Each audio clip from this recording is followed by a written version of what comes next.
Hello and welcome to today's lesson. Today we're going to be talking about those parallel lines and transversals again. So we're just going to do a quick review. Yesterday we learned some new names on things. So one that was not new but we just reviewed was vertical angles. And just one pair of vertical angles that we have here are 6 and 7.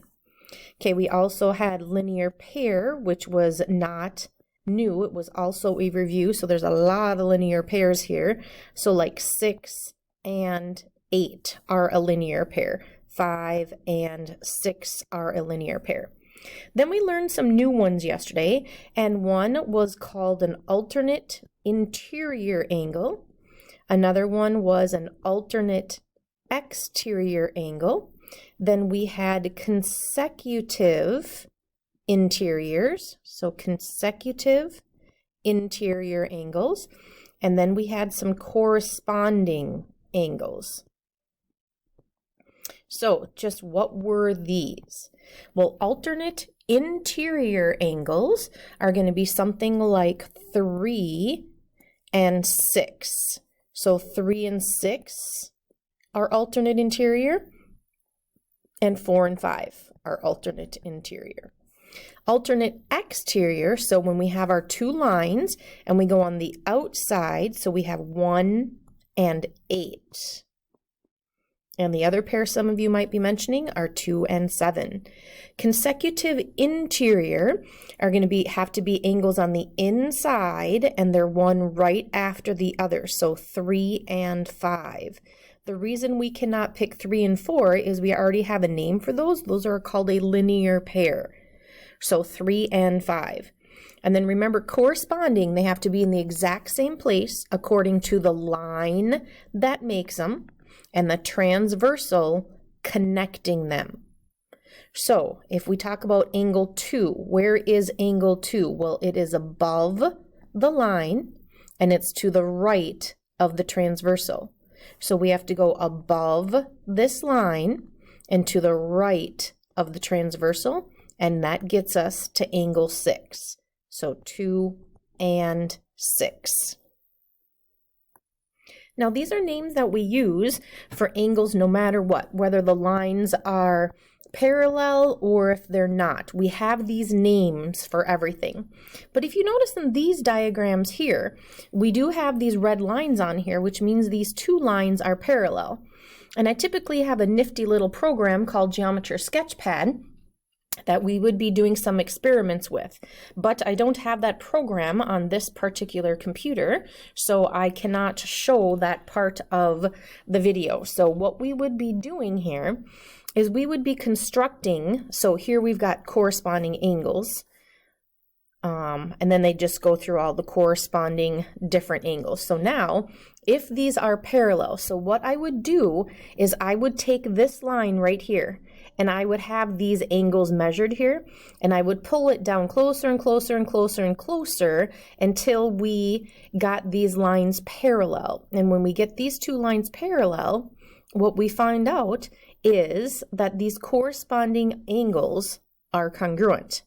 So we have a conditional statement that we were talking about in chapter 2 when we talk about conditional statements. And if you look down here, it says if two parallel lines are cut by a transversal. So if we have two parallel lines and they are cut by a transversal, so we have J, we have K, and they're cut by the transversal M. What now happens? So if we take this angle 1 and this angle 2, which are corresponding angles, and we measure them, what we find out is that they are congruent. Okay, corresponding angles are congruent if and only if we have parallel lines. So if those lines aren't parallel, like in this diagram they have up here in the above, A and B obviously are not congruent here. But if we were going to pull B down closer to make it parallel to this other line, then what happens is corresponding angles are congruent. Now, what happens if those corresponding angles are congruent? So we have M and N, and you can see that they are parallel lines, and when they are cut by this transversal T. what happens here is if this is 70, what is this angle right here? Well, that has to be 110 because they are a linear pair. Or this angle has to be 70 because they're vertical, and now we have a linear pair here, so it's 110. Again, we have vertical, we have a linear pair here, so this is 110, and now we have this because those are vertical, 110, or a linear pair, so whichever way you go about it. So what does that mean for the other pairs of angles? Well, let's look at these two. What special name do those two angles have? And they are called alternate interior angles.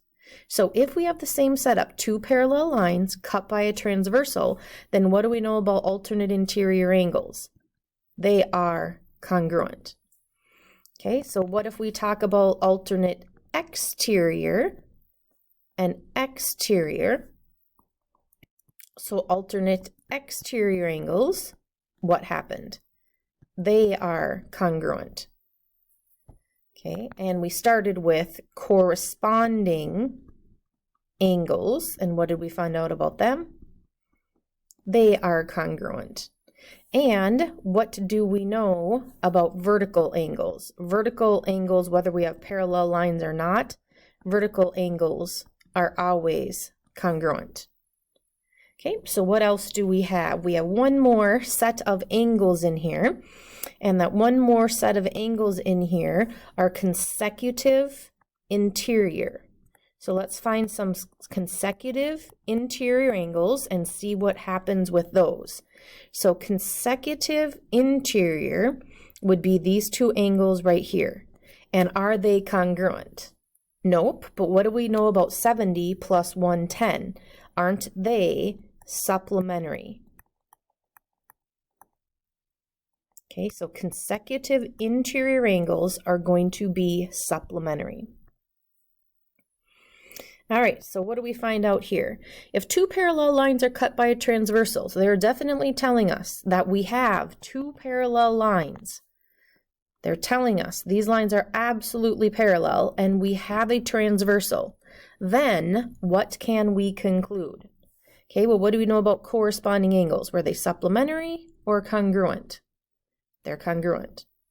Alternate interior, supplementary or congruent? Consecutive interior, supplementary or congruent? Alternate exterior, supplementary or congruent?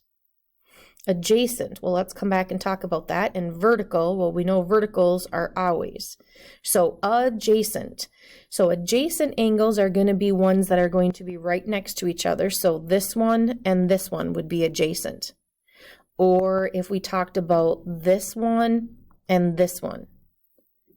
Okay, or if we talked about this one and this one. Okay, all of those are like linear pairs.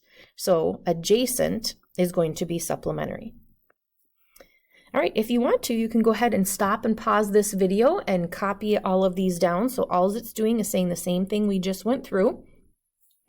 We already have corresponding angles are congruent if two parallel lines are cut by a transversal. So just remember, this has to be written as your conditional. And the conditional, the if part, hypothesis, if two parallel lines are cut by a transversal, then alternate interiors are congruent. So go ahead and pause if you need to and get this stuff copied down. We're just going to go on and practice a couple.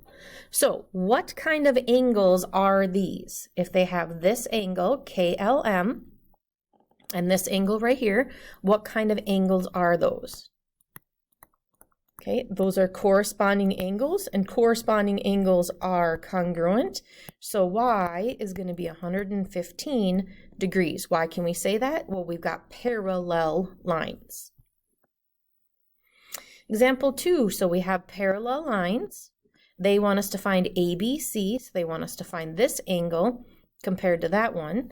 Well, these are called what? Alternate interior angles.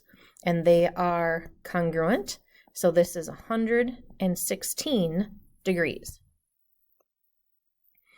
Example 3, again, we have the parallel line. So that's crucial to today's lesson. If they are parallel lines, then we have alternate exterior angles here.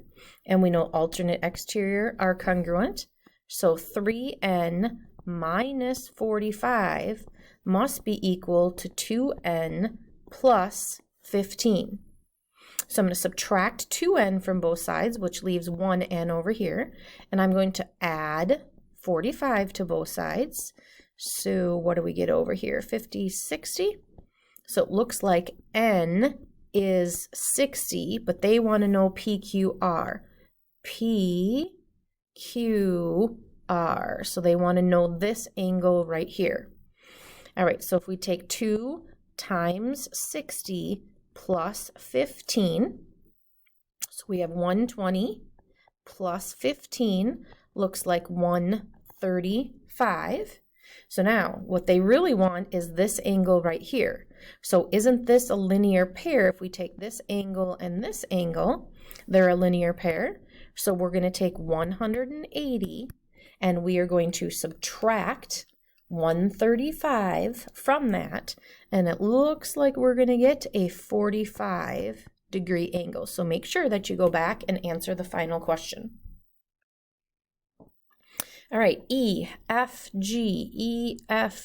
So we want to know what the measure of this angle is. Well, these two angles right here are consecutive interior, which means they're supplementary. So if we take 13x plus 17x, that has to equal 180. So 30x equals 180. Cross off that 0, 3 goes into 18. Looks like we're going to get 6 times. So E, F, G. So we're going to take 17 times 6. And 17 times 6, I think that's 102 degrees. Hopefully I did my math right there. All right, wheelchair ramp. They're saying that the wheelchair ramp is parallel to the railing. So this ramp, so those are parallel.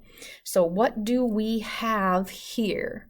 Well, to me it looks like this angle and this angle are alternate interior angles. So 4x plus 6y is going to equal to 86. And over here we have the same thing, 5x plus 6y equals 94. Now this is that system of equations that we were just talking about. So we can just multiply one equation, because look at, we have 6y's that are almost ready to cancel out. So if I multiply everything by a -1 here and then go ahead and add these together, then I'm going to end up with, let's see, these guys are going to cancel out, and x equals, and 94 minus 86, that is 8. So now we're going to go ahead and plug that in. It doesn't matter which one you plug it in. I'm just going to plug it into 5 times 8 because I know that that's going to be a 40, so it's going to be a super easy number to subtract over here. So when I get this 40 and I subtract 40 from both sides, I get 6y equals 54. And now when I divide both sides by 6, I get 9. So I have the ordered pair, 8, 9. Okay, so remember you write this as an ordered pair. All right, the last problem for today. So go ahead and give this a pause. See if you can figure this out. So pause this, work on this, and see if you can figure it out. One hint I can give you is to draw in a parallel line. Okay, give it a try. All right, I'm going to draw in that parallel line here. So I definitely drew it in so that it is parallel to the green lines. Well, if we do that, then what kind of angle is this and this? They're alternate interior, so this one's going to be 70. And if we draw in over here, this is going to be 50. I just realized that it probably didn't even have a question in here as to what you were supposed to find. And this angle right here ends up being 120 degrees. Sorry about that. I don't think it had the actual question in there. At any rate, we are at the end of the lesson for today, so go ahead and give your homework a try. Thanks.